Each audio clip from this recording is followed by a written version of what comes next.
Shalom, my friends. Shalom, my enemies. Again, this is Rabbi Sol Solomon here with you on this Shabbos morning doing the story time for you. So here, rather than read a children's book or part of a grown-up book, I'm going to tell you about some grown-up books that you can go purchase from a particular publisher.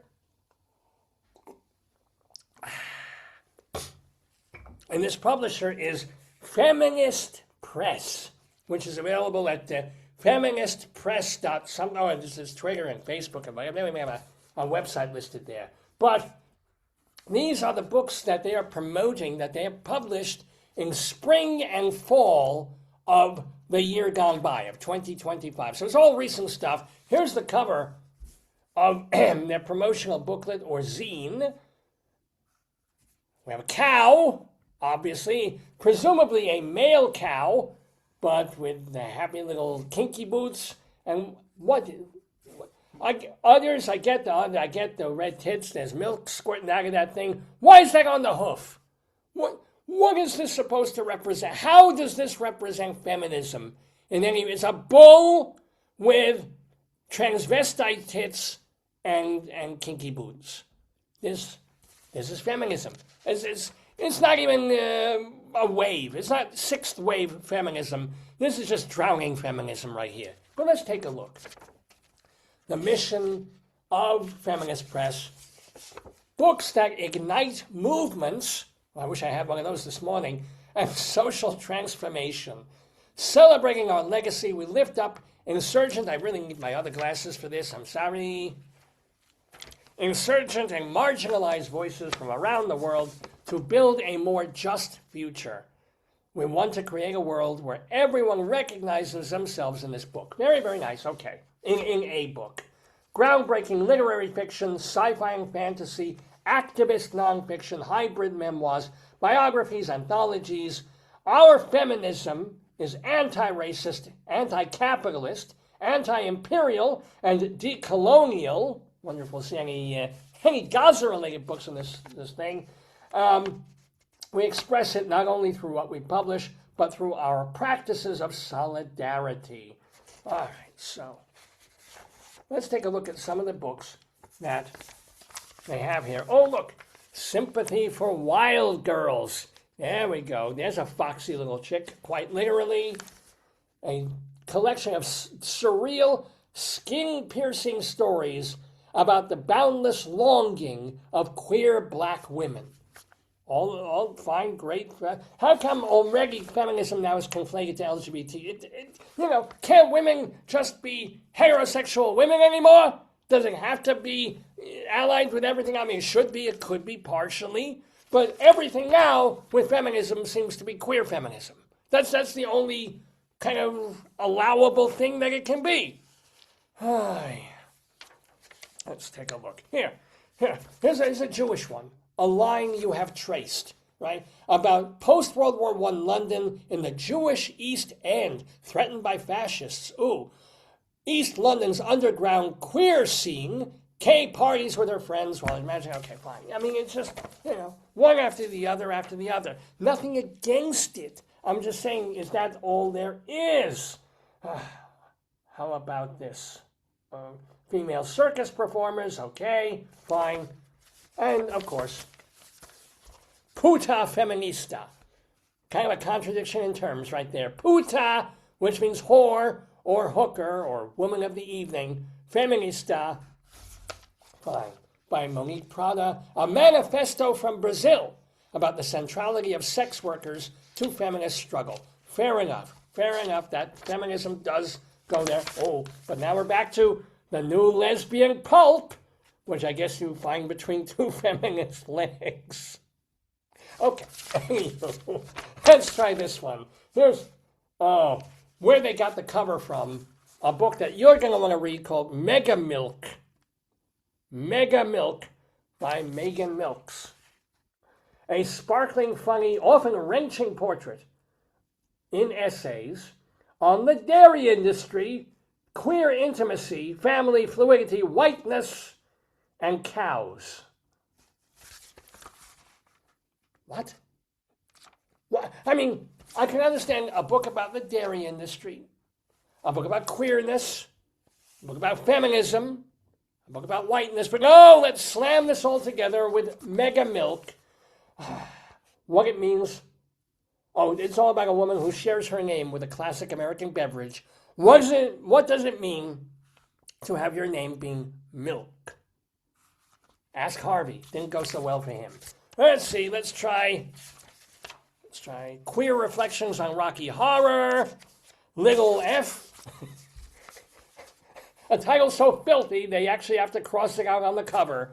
Little F, an epic novel about a teenage queer runaway from a cult classic author. Again, this is not the LGBT booklet, right? This is not gaypublishing.com.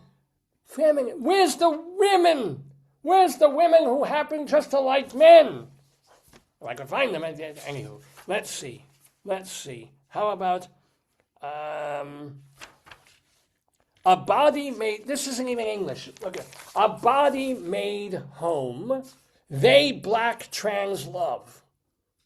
There's no verb in there. There's no verb in that subtitle. They black trans love. What? Did they spell that wrong? And at what point is trans people feminist? That's basically meant, I don't even want to know. Let's try Event Horizon by Balsam Karen. This looks all right. This is something here. Oh, and the author's kind of hot. That's all right. From the author of The Singularity, a saga of one girl's resistance, an exile in the stars and cell of galactic empire. What? Well, soil, stars and soil of galactic empire. Let's check out the synopsis on this. 17-year-old Milde is from the outskirts, a place beyond the mountains, where mothers and daughters make their living banished from society. Okay, we were getting a very Handmaid's Tale, without rights, access to care, or legal status. But Milde refuses to accept the order of things, so one day she and some friends throw Molotov cocktails at the urban planning office in the city. Okay, Molotov cocktails, fine. Galactic empire. Like, are we mixing our centuries here? Will they have other kind of cocktails later on? Cocktails perhaps with rimming sugar? If you don't know what that reference is, you got to watch earlier in the program. Okay, let's see some more. Since I laid my burden down. What does this have to do with feminism, except he's got man boobs? This is by someone named Brontez Purnell. Home for his uncle's funeral. Deshawn ponders family, church, and his lifelong quest for love. A raw, funny novella tracing a queer black man's sexual and artistic awakenings as he stumbles down the memory lane. It's like, oh, I know, I understand this is supposed to be accepting. It's supposed to be wide-ranging. But what does a queer black man have to do with feminism? He's like a woman! God damn it! Here's one. Here's another. Pancopolypse.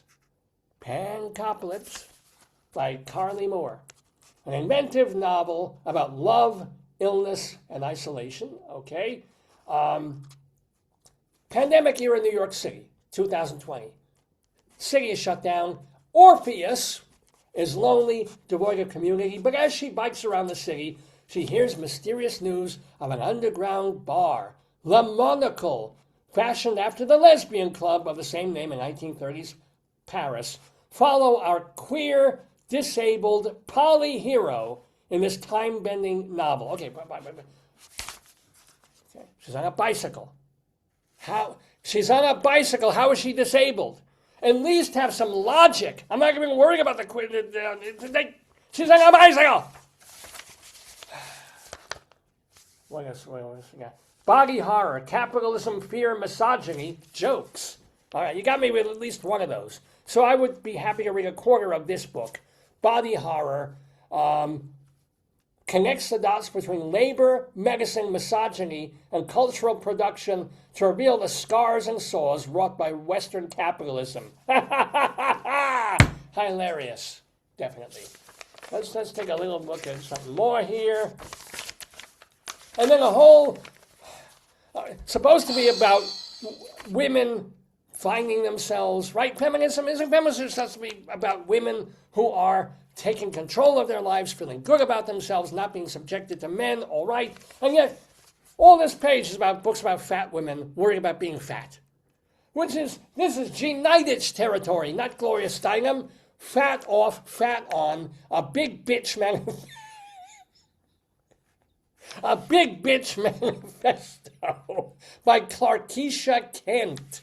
Not Clark Kent, mind you. Probably the trans Clark Kent. Clarkeisha Kent, celebrating intersectional identity, heralding a bright, essential new voice. A fat, dark-skinned child of immigrants facing mental health issues. Oh, so much fun. Any more. Translation as transhumans, as in, let's make up words. Which, okay, authors do this. And what else?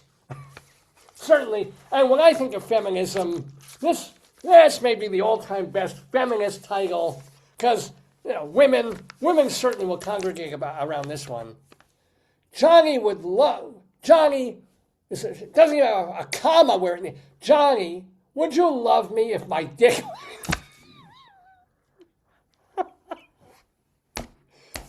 I'm not laughing at them, I'm laughing with them. Johnny, would you love me if my dick were bigger? Feminist, a dirty cult classic that recounts the life of an artist and old-school homosexual who bears a big resemblance to the author Brontes Purnell. Oh, Purnell shows up again.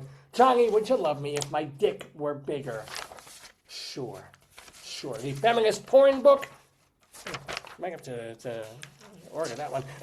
Anywho, what else? Any of the other? Yeah, there's just one after the other, and they wonder why not even just conservative people, but regular people look at the woke crowd, the crowd, and then they go like,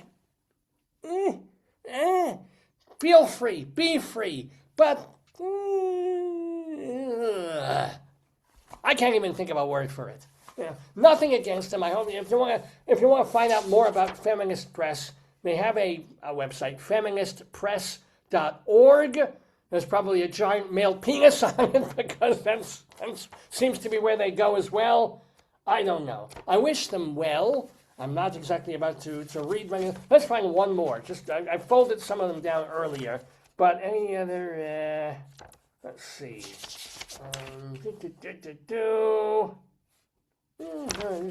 Too normal. Not giving me funny. Here, queer ideas, queer then and now. Crunk, the Crunk Feminist Collective. All right, that's a music thing. All right, I get that. I get it.